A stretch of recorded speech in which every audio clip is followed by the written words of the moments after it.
So, quick movie review here for Red One.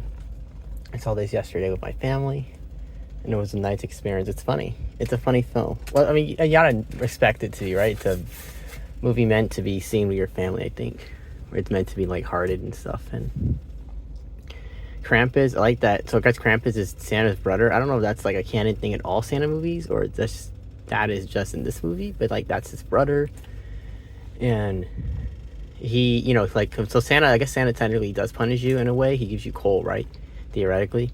Or like that was the thing, but now he just doesn't give you anything. You just don't get anything for Christmas. But Krampus, he like kidnaps you, eats you, kills you, right? His punishment, it's got to be severe. And I guess him and that witch, they cared about punishing people for being bad, then we wanted good, righteous people. So it sort of feels like the villainess of the film sort of feels like it's like a person they want good, they only want good in the world. I guess it's like a nice premise, and like in that sort of regard, like they only want the good to be in the world and not this bad negativity. But to punish people for it, I mean, that's just going the wrong way about it. That's the whole idea, right? That's the wrong way to go about it, with punishing people. But so yeah, Krampus shows up at the end actually, and he helps to like save his brother. And I like that he says, hey, you can stay for a little bit if you like. But then he looks at Cal, right? He looks at Dwayne Rock Johnson's character, and he gestures to him like, hell no, like don't let this guy stick around, bro. Like what the fuck? You need to boot him out. You need to kick him out. And so yeah, he doesn't stick around actually, but I thought that was funny. Nick, he's like, I like that we find out he never left the facility, and then I get I had the idea in my head when I saw the old house. I was like, oh my god, what are there underneath that old house? Now, they're not underneath the old house per se, but they're in like the old tunnel system or something. And this film also does, I think in other Santa Claus movies, they also do this explanation, like how does Santa live in the North Pole, but we don't see him in the North Pole, and it's like a force field, like a dome force field type thing. And we see that that's the case here in this film. The same kind of premise, that is a force field dome thing, and you can't see the North Pole.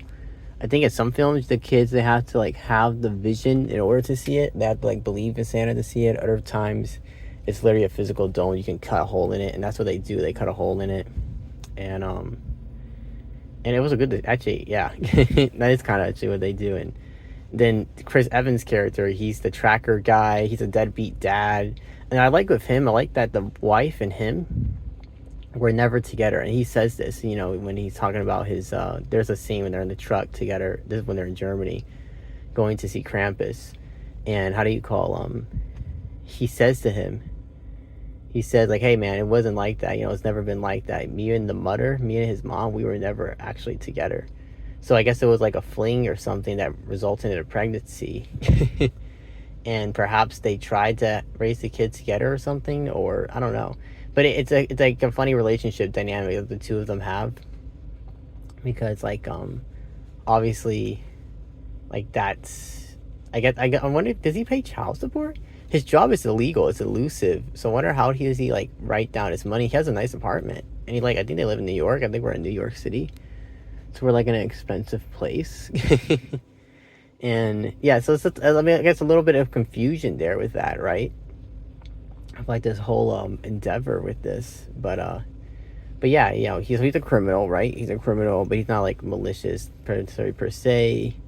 And yeah, he's got a kid. His kid is quite I think his kid is like 13, 14. His kid's definitely like, he's a teenager, like a young adolescent, right? He's getting there to that puberty stage. He's gonna start changing even more so. And he mentions this in the film. He says, I've been avoiding my son, avoiding being a father.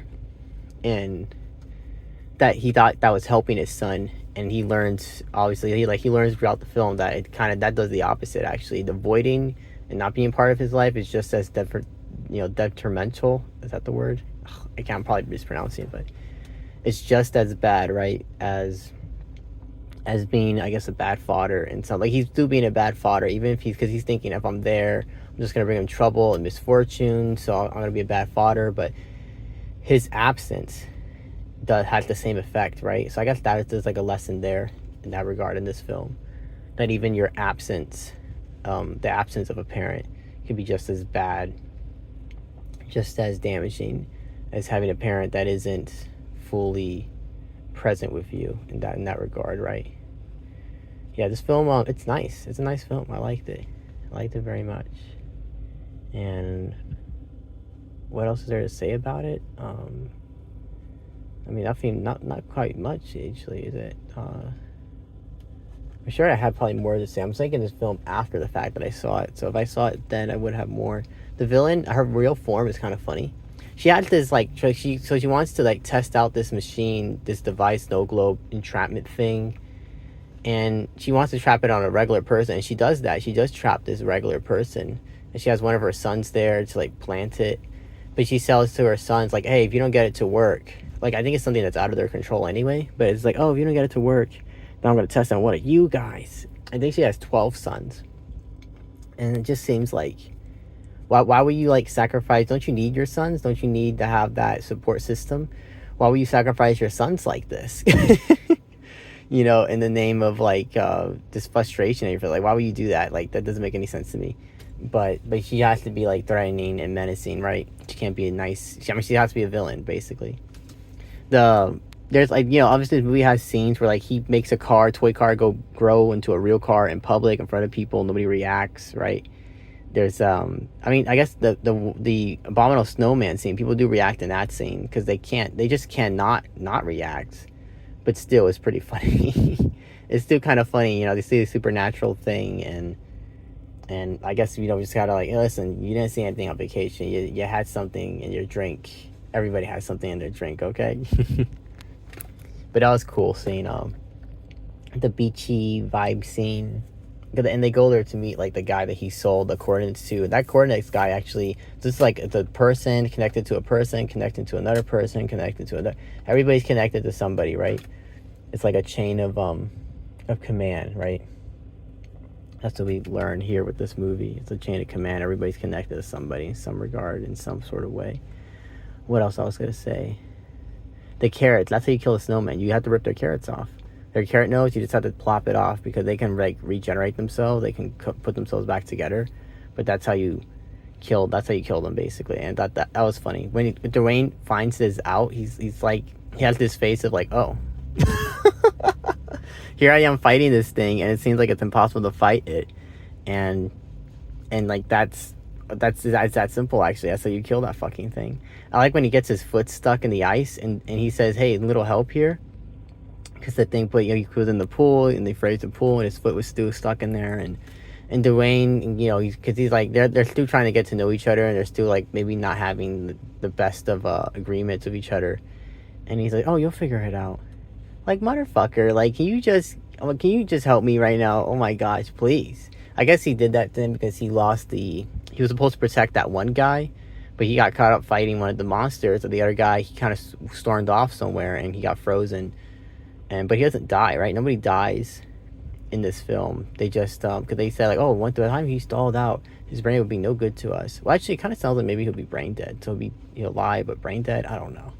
It's kind of funny. We know that the snow globes, if you, like, have a remorseful, like, if you did something bad and you're truly sorry for the snow globe, you break out of the curse. You break out of the curse. So that witch, if she ever breaks out of that curse, then it's a testament to her character, I guess, that she, hey, I'm sorry for trying to be a bad person and all that jazz and whatnot. But she's evil, right? Which obviously, I guess that's not going to happen because she's just perpetually evil. I wonder what happens to her sons, actually. Because her sons, they don't get trapped in snow globes, and they're still there. So I wonder what happens with them. I guess they're, like, still around, or ish. Probably, I don't know. Oh, what else was I going to say? I was thinking of something else. I think that's about it. I liked it. It's a nice film. I enjoyed it. It had some funny moments. The Krampus slapbox scene was funny. I like that we bleep out one cuss word, sort of. It's because he cuts it off halfway, like when he's about to say it, cuts it off, the F word. But I guess maybe you can say shit now, because Dwayne The Rock, he said, that guy slapped the shit out of me. And it was Krampus. Krampus, he's just too strong. And then, towards the end of the film, he's like, hey, I want a rematch for that slap. obviously that cannot happen. Like, but nah, bro, it can't happen. The fuck, you're gonna fucking break my head off. You're gonna literally kill me if I let you slap me. It cannot happen, right? But yeah, it's a nice film. I liked it very much. I enjoyed this movie. What was I gonna say? I was gonna say something. What was I gonna say? Oh yeah, like, thank you for listening to my review of Red One with J.K. Simmons. He's Santa. I don't know the girl that plays the witch when she's in her beautiful human form. I don't know what her name is. She's pretty. She's a pretty actress, and I feel like, oh my god, maybe it's Emma Watson. Maybe now I'm thinking like maybe it's Emma Watson or something. I definitely recognized her face. I couldn't quite point it out, but I definitely recognized her face. Lucy Liu is that I recognized her name more than her face. When I saw her face, I was like, kind of get a good look at her face. I was like, yeah, that's Lucy Liu, right? That's how she looks like. Because I swear, like, I heard her name for sure heard her name, but I couldn't quite put a face to that name. So that was cool to, like, kind of see, like, okay, that's her face. All right, thank you for listening.